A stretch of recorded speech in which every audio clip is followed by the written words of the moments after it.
Saya cenderung melihat Jokowi itu bukan dari alasan tadi, rumor tadi, tapi bahwa memang kehendak berkuasanya itu sangat tinggi. Kalau ketamakan kekuasaannya nggak besar, nggak akan maksa itu Gibran jadi wakil presiden. Kalau saya cenderung malah dia pengennya tidak hanya Gibran, nanti Jan Etes juga kalau bisa jadi presiden. Kemarin kan Roy Suryo sama Dr. Tifa ditangkap tuh gara-gara ijazah Jokowi tuh. Ya banyak yang bilang, ya mestinya ijazahnya dulu. Kalau emang palsu, ya boleh tuh ditangkap karena mencemarkan nama baik. Tapi kan ini belum jelas juga asli atau palsu. Mereka menggunakan dokumen ijazah yang dikeluarkan salah satu kader PSI. Oke. Kan gitu tuh. Iya kan? Iya. Kan itu nih. Harusnya itu dulu dibuktikan. Khawatir nggak Gibran melakukan belusukan-belusukan seperti Jokowi itu kan katanya belusukannya ke kantong-kantong suaranya Jokowi, basically kantong suaranya PDI Perjuangan juga. Nah sekarang persoalannya lebih banyak kelihatan berisinya atau kosongnya. Silakan. Misalnya sekarang dia masih ngomong AI sambil ngelus kucing. Anak saya kelas 6 SD sudah main AI. Nggak, lu komen dong itu. Hah? Dia ngomongin AI main apa ngelus kucing itu maksudnya apa ya? Lah kan ada videonya beredar tuh. Iya, maksudnya. AI, ayo anak-anak gunakan AI.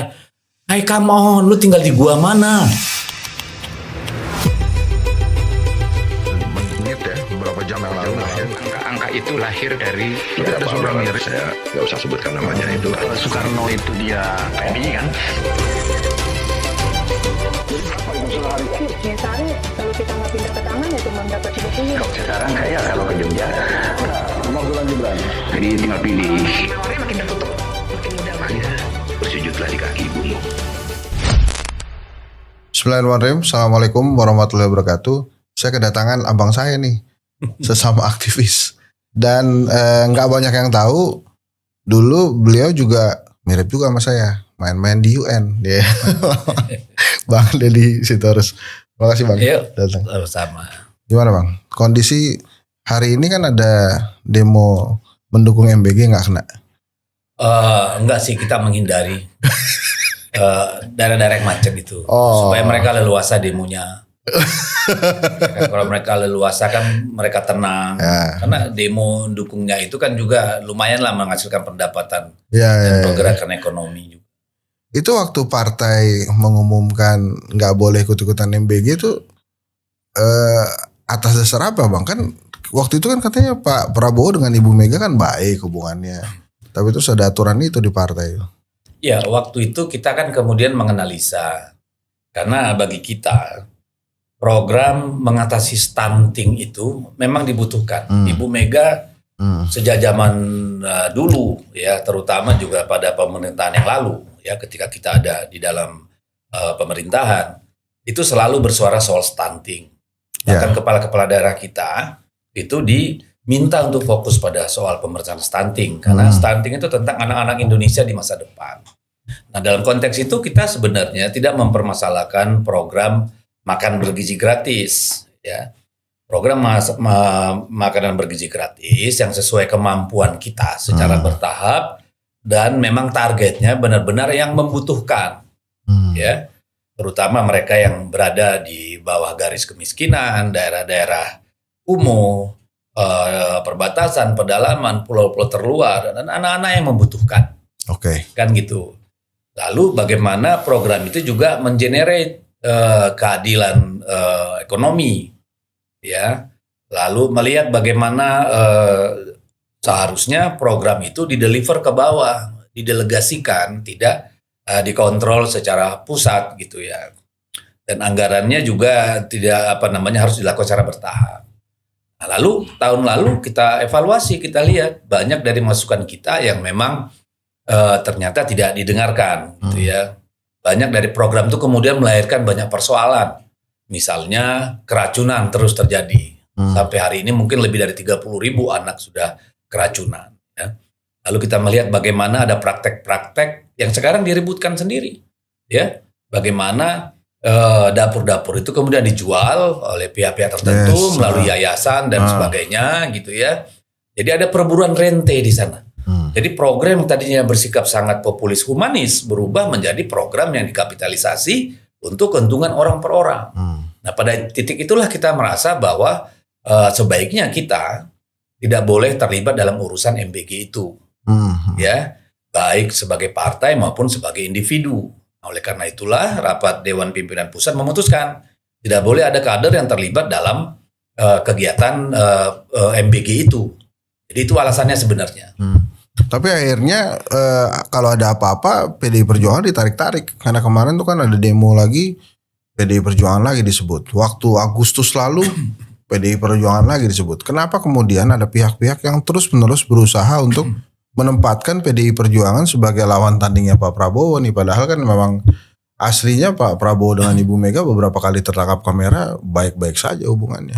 Ya karena kan kalau kita melihat kebiasaan orang-orang yang degil bebal itu adalah tidak berefleksi ketika terjadi penyimpangan atau ketidaksempurnaan, tapi mencari kambing hitam di pihak lain. Misalnya pada waktu demo Agustus 2025. Kan kita tahu sendiri bagaimana persoalan itu berkembang. Pertamanya ada keributan demo besar-besaran, ya. Waktu itu sebenarnya kita curiga ada kaitannya dengan usulan pemakzulan dari para petinggi mantan jenderal-jenderal TNI. Lalu ribut soal DPR pada waktu itu. Itu berkembang menjadi demo besar. Di tengah-tengah demo ada ojol yang meninggal ditabrak mobil polisi. Lalu tereskalasi ini menjadi bakar-bakaran di banyak kota di Indonesia. Kan begitu tuh. Nah, ini kan sebenarnya kegagalan dari sisi intelijen, dari sisi pengamanan gitu ya, keamanan. Yang kemudian berkembang menjadi social unrest, kerusuhan sosial kan begitu. Nah, harusnya kan mereka yang bertanggung jawab. Alih-alih melempar, ini kerjanya PDI Perjuangan. Enak aja. PDI Perjuangan kalau memang mau gerak, nggak bakal sembunyi-sembunyi nunggangin orang. Kita pasti di depan turun. Itu PDI Perjuangan kalau kenal gitu loh. Merah semua. Mana kita nggak ada bakat itu nunggangin orang. Kita pasti maju. Kan gitu tuh. Tapi kan ini lebih mudah mencari pengalian isu. Seolah-olah ada yang bertanggung jawab terhadap kerusuhan ini. Kan gitu tuh. Nah, lemparlah paling gampang untuk menggeser persoalan yang sebenarnya buat narasi. Sama dengan yang kemarin. Kemarin kenapa demo-demo mahasiswa? Kan karena mereka melihat banyak hal-hal yang harus diperbaiki, dikritik sesuai tuntutan mereka itu.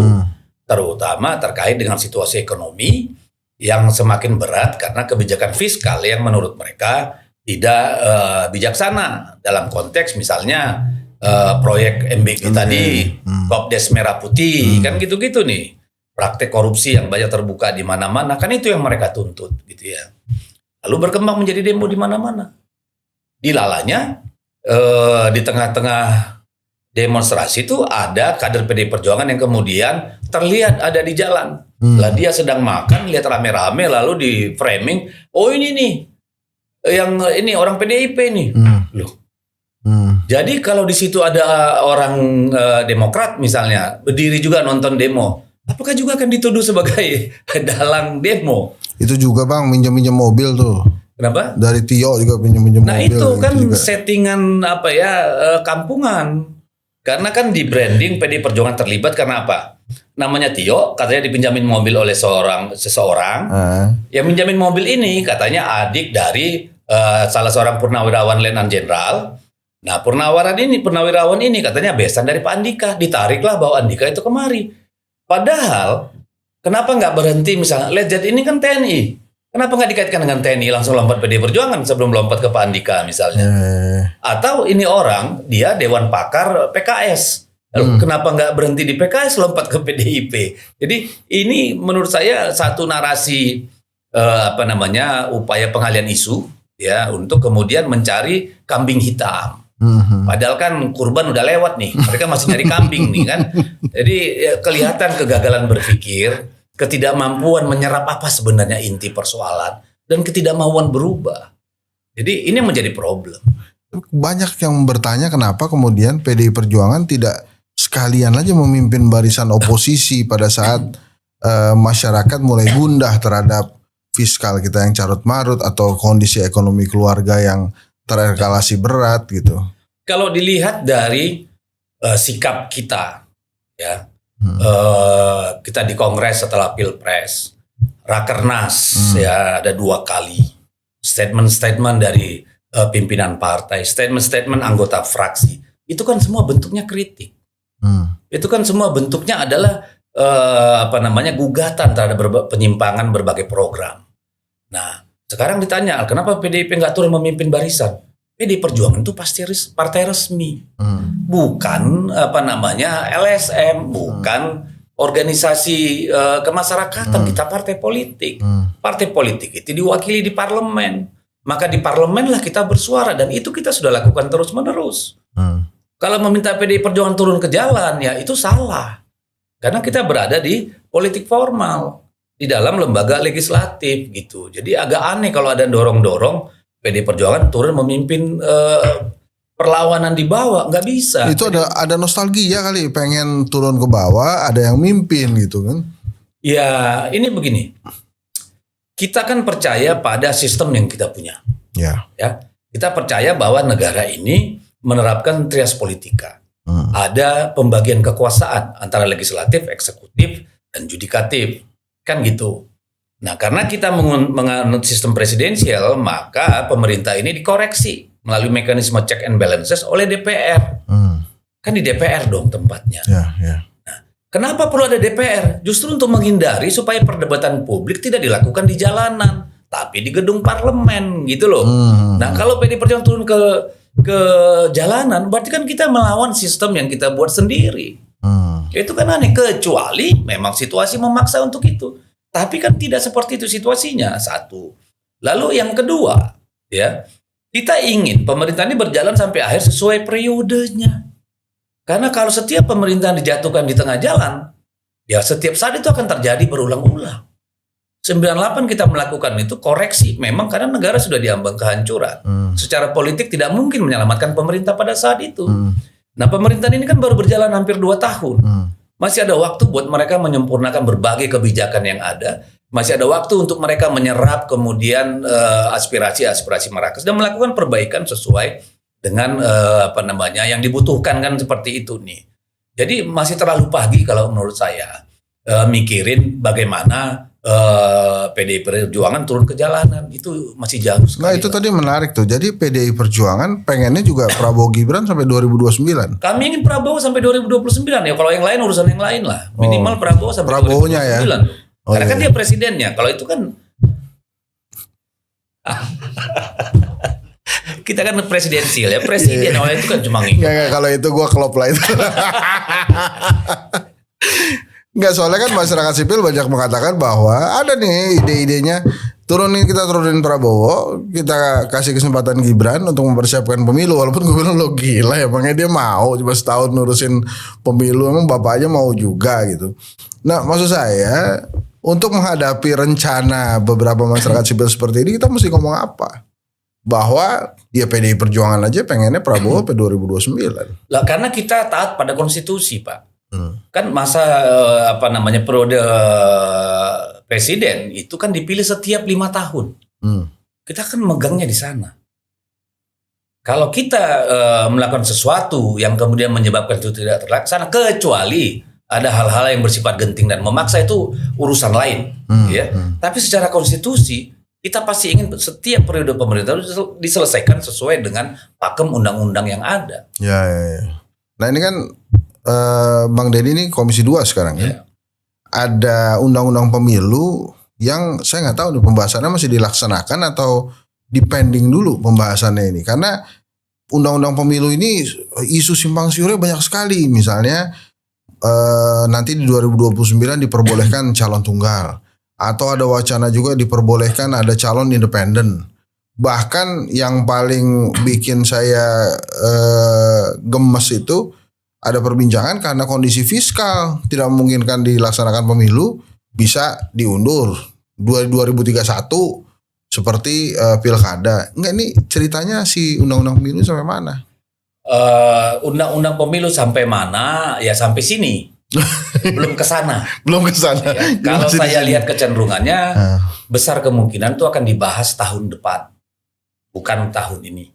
Mepet-mepet supaya menghindari apa, Bang? Nah, itu yang saya juga tidak bisa memberikan kepastian.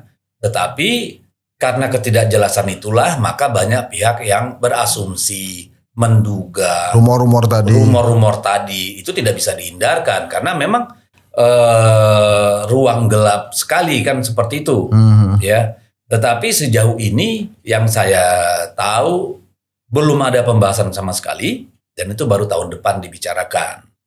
Nah, kalau menyangkut misalnya yang diributkan oleh orang-orang itu ya, pertama ada kemungkinan nanti katanya dipaksa jadi perpu saja. Apakah itu benar atau tidak tahu. Tapi kalau saya melihat kemungkinannya itu kecil. Karena kan itu pasti ada persyaratan yang memungkinkan untuk melakukan judicial review, misalnya seperti itu.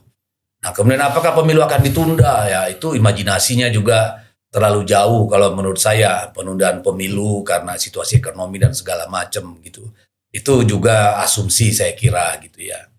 Nah, kita tunggu saja kalau soal itu. Tetapi misalnya soal calon independen, memang putusan MK sudah jelas kan membatalkan persyaratan untuk maju, ya, sehingga sangat dimungkinkan ada calon independen untuk pemilihan presiden. Nah, tantangannya menurut saya sekarang bukan mengatur soal persyaratan tadi, misalnya 0% kan. Bagi saya yang harus diatur itu adalah maksimum ceiling figure-nya. Jadi harus dibatasi supaya koalisi yang mencalonkan presiden dan wakil presiden itu dibatasi.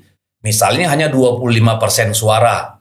Supaya dengan sendirinya setidaknya kan ada 4 calon yang bertarung di dalam pemilu presiden gitu. Nggak kayak sekarang. Ya.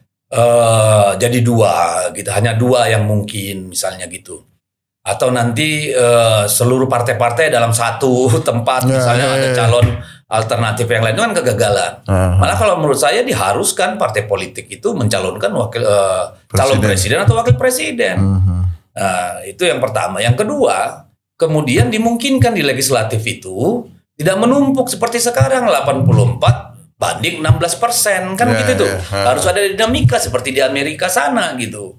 Biasanya kan siapa yang memenangkan Pilpres, House of Representative, Senate-nya itu kan dikuasai oleh yang sebelah misalnya begitu. Jadi ini yang saya kira yang menjadi sangat penting buat kita diskusikan.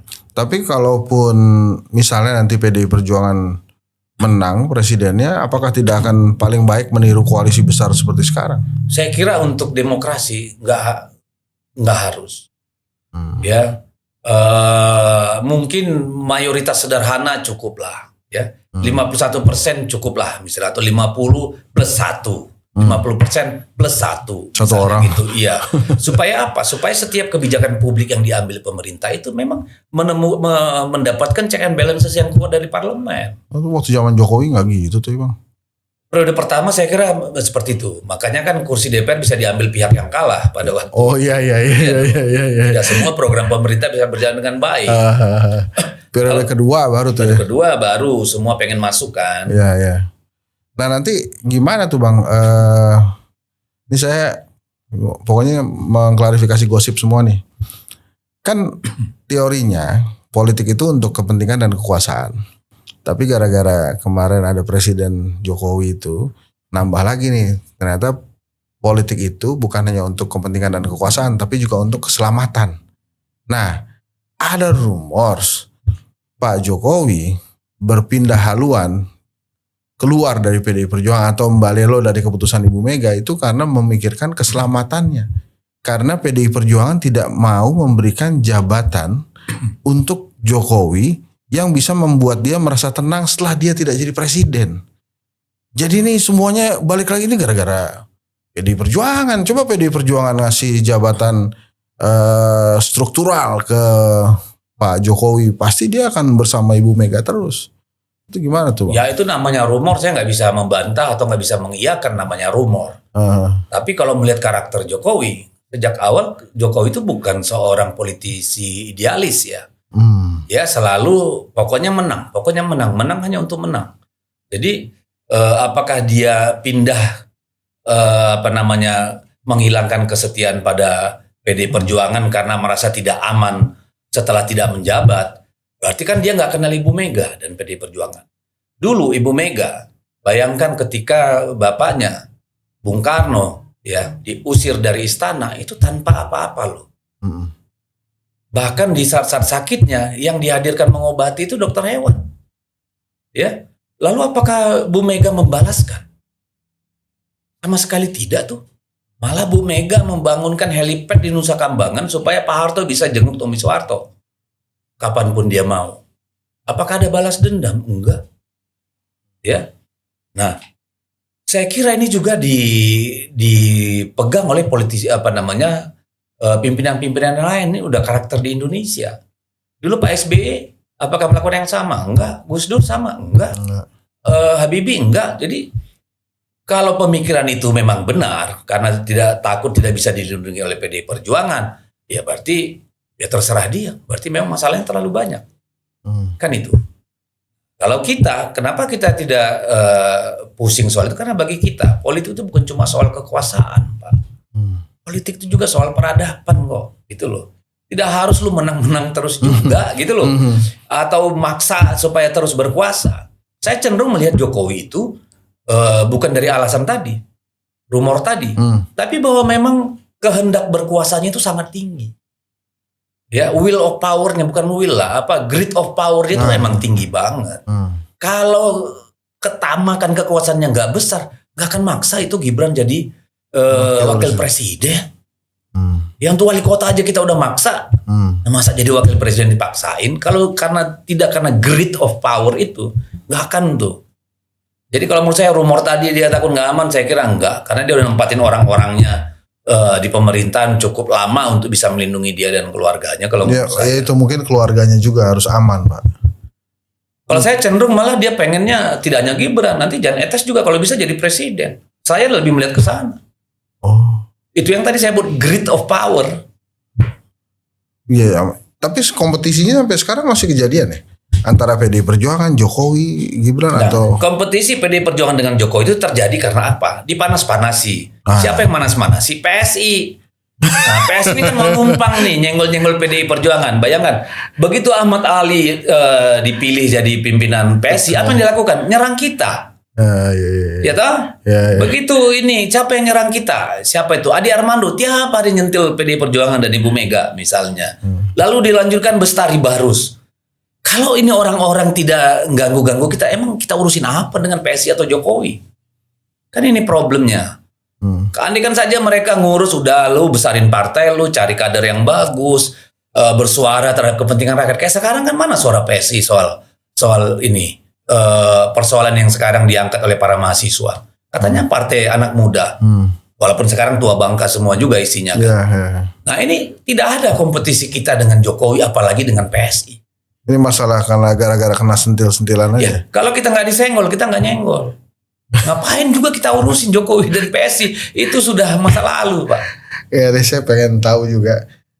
Ini agak geser dikit nggak apa-apa ya. Kemarin kan Roy Suryo sama Dr. Tifa ditangkap tuh gara-gara ijazah Jokowi tuh. Ya banyak yang bilang, ya mestinya ijazahnya dulu. Kalau emang palsu, ya boleh tuh ditangkap karena mencemarkan nama baik. Tapi kan ini belum jelas juga asli atau palsu. Tapi saya nggak pernah dengar PDI ngomongin tentang ijazah palsu. Minimal gue mungkin nggak denger gitu. Ini kalau PDI terhadap kasusnya Roy lah, bukan kasusnya ijazah lah ya. Itu gimana tuh Pak? Nggak, soal ijazah dulu. Kita kan sering dipersalahkan. Ya soal ijazah Jokowi. Karena dulu yang meloloskan dari wali kota segala macam. Seolah-olah kita ikut terlibat dalam enggak dong. Orang mendaftarkan diri ke kita itu membawa berkas-berkas. Keaslian berkas-berkas itu bukan tanggung jawab kita oleh KPU dan Bawaslu dong harusnya. Ya, kita kan tidak punya hak secara hukum gitu ya untuk dan tidak ada tanggung jawab atau keharusan meriksa ini ijazah orang benar atau enggak. Nggak ada.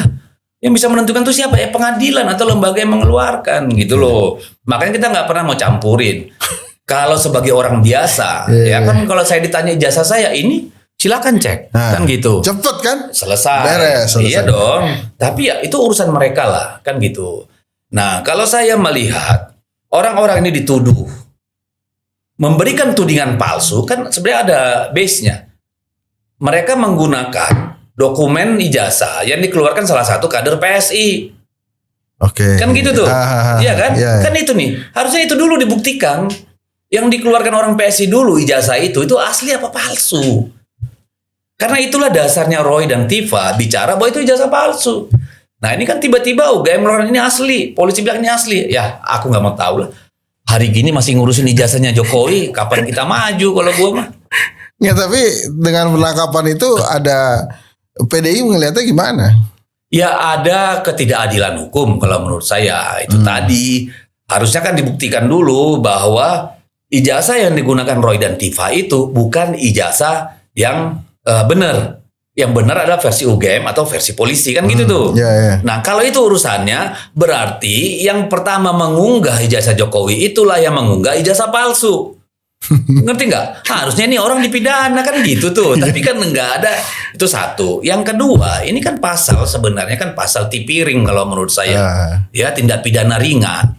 Kenapa harus ditangkap seolah-olah ini masalah besar banget? Kapolri statement. Nah Kapolri sampai statement urusan cemen kayak begini kan gitu tuh. Ya harusnya kalau menurut saya tidak harus apa nama istilahnya segegap gempita itulah. Entah karena ini bulan Juni, bulan baik, banyak yang ulang tahun ya, gue nggak tahu lah. Ini kan juga bulan Bung Karno, bulan Juni. Iya. Ya ini gue sorry lompat-lompat ya. Tapi dengan proses penangkapannya ini kan jadi heboh lagi. Kemudian tuntutan mahasiswa agak belok. Lo masih percaya ada ada pengalihan isu ya. Apa saja mungkin terjadi, tapi itu kan lagi-lagi cuma analisa kita. Ya, apakah memang dimasukkan untuk itu, saya juga nggak tahu. Ya. Tapi Bang, ini kan terus terang banyak yang mengharapkan PDI Perjuangan untuk bersuara, terutama terhadap kondisi ekonomi saat ini gitu. Tapi banyak juga, ya termasuk saya bilang, wah ini PDI Perjuangan mungkin sedang menunggu waktu yang tepat. Tapi di sisi yang lain kan pernah juga PDI Perjuangan berkoalisi. Kalau kondisinya seperti ini, kemudian koalisi pemerintah justru adem ayem, ini sebetulnya mereka ini mengamati untuk menyusul di tikungan atau dalam rangka patuh kepada pemimpin koalisi biasanya? Gini, pertama coba lihat Komisi 11. Ya, dengan mudah dicari misalnya Dolfi itu wakil pimpinan Komisi 11 dari PDI Perjuangan. Bagaimana dia selalu mengkritisi soal kondisi fiskal kita, PBN kita, ekonomi kita, dan juga politisi lain dari PDI Perjuangan. Kita sudah teramat sering bicara soal itu. Nah, soal partai-partai yang di koalisi, ya saya nggak ngerti mereka kayak apa. Kenapa kemudian Ibu Megawati memutuskan kita menjadi partai penyeimbang?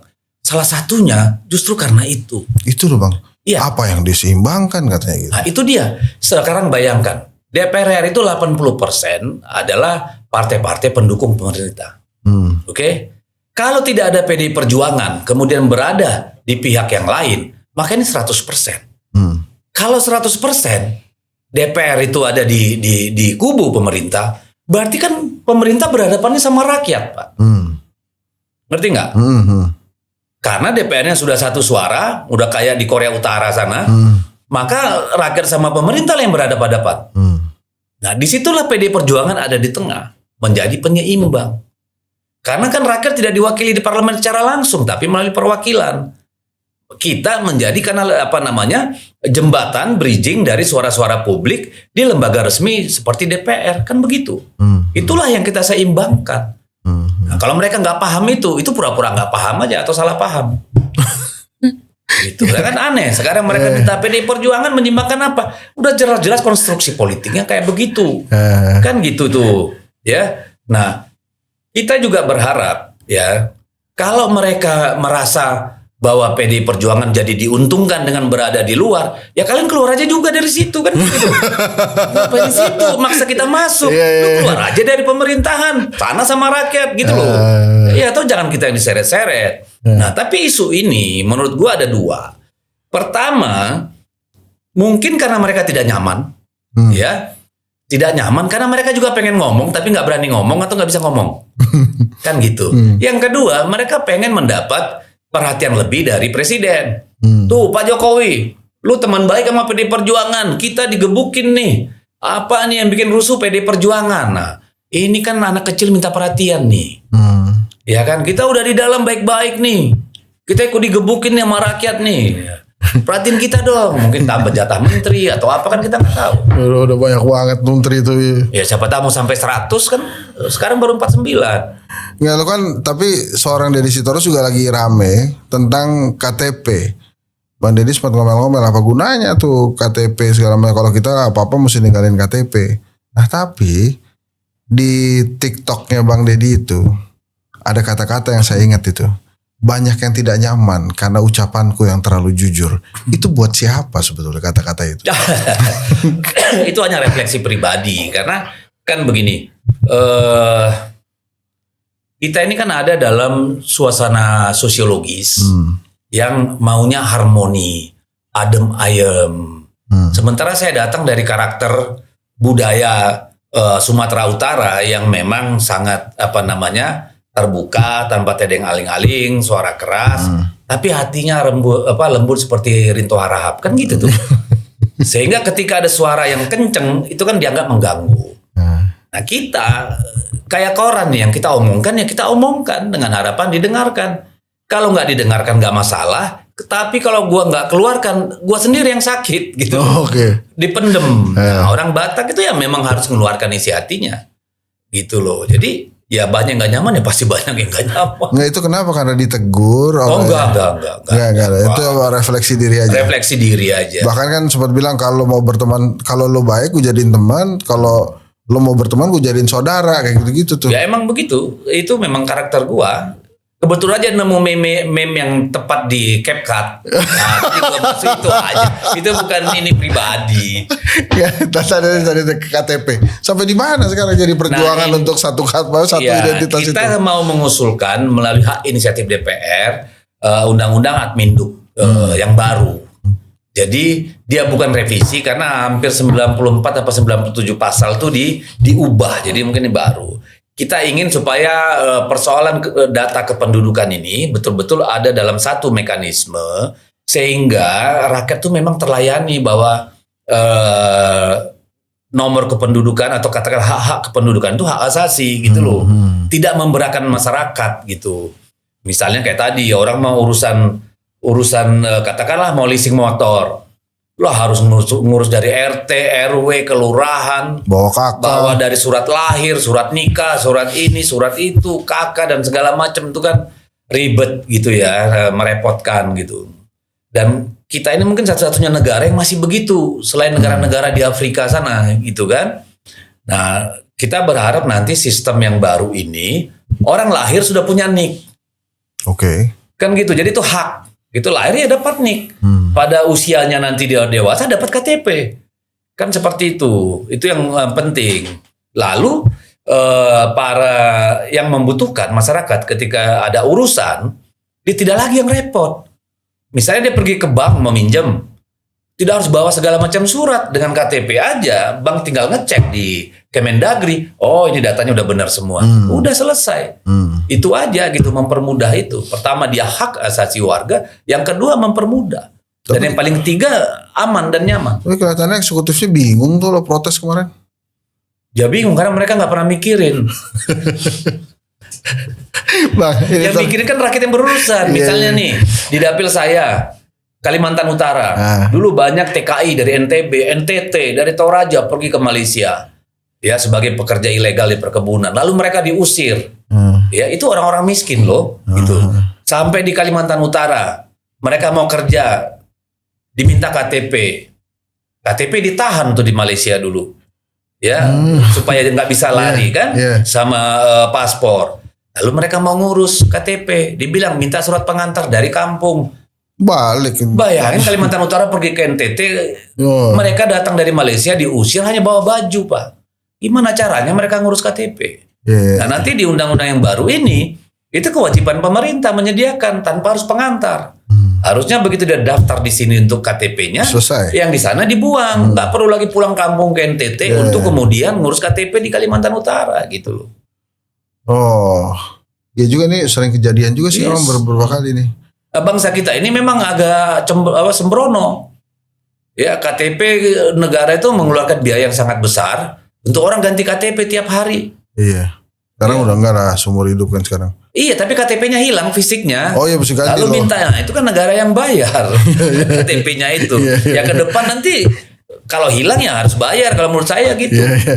Ini ada 2 pertanyaan, dua-duanya dari Ilham. Dari Rujak Politik. Yang pertama, emangnya sudah ada rencana mau berkoalisi dengan Pak Prabowo 2029? Belanda masih jauh, Pak. Belanda. Belum mikir ke sana kita. Oh belum. Belum sampai Batavia mereka itu. Jadi hari-hari ini kita mikirin dulu bagaimana persoalan ekonomi kita terkait dengan fiskal dan moneter kita itu, dan gerak ekonomi kita itu bisa berjalan dengan baik. Udah ke situ. Nah, karena banyak yang mengatakan ini kalau sampai Prabowo koalisi sama PDI, siapa yang mau lawan? Nggak ada lagi yang mau lawan Pak Prabowo, Pak. Maka itu kemudian ada rumor yang tadi itu, ini bisa-bisa cuma satu calon tunggal nih. Gak bisa. Gitu. Gak bisa. Bener ya? Pemilu kita nggak mungkin diikuti oleh calon tunggal. Iya maksud gue. Itulah yang kita hindari dengan adanya PT dan usulan tadi maksimal 25%. Gitu. Karena kalau partai-partai mencalonkan sendiri presiden wakil presiden ada dampaknya loh secara elektoral. Oh iya pasti. Iya, misalnya kayak Caimin kemarin kan kursinya nambah tuh. Iya dong.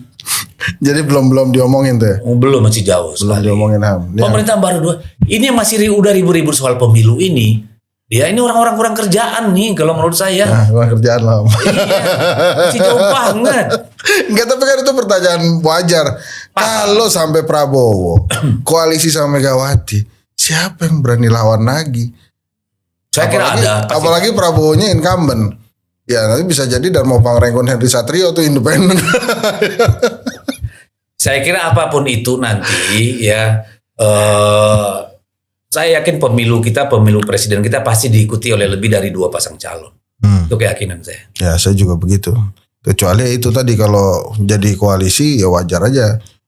Banyak yang ngeri juga kalau ya bos Gerindra lawan Golkar nggak mungkin berani lawan penguasa karena usernya Golkar kan Why penguasa. not? Kata siapa? Kata Karena gue Gerindra ini Golkar itu walaupun kalah kan tetap pengen masuk ke pemerintahan yang menang. Jadi bodo amat gitu. Maju aja. Maju habis itu balik lagi. Mereka kalau nggak berkuasa demam Pak.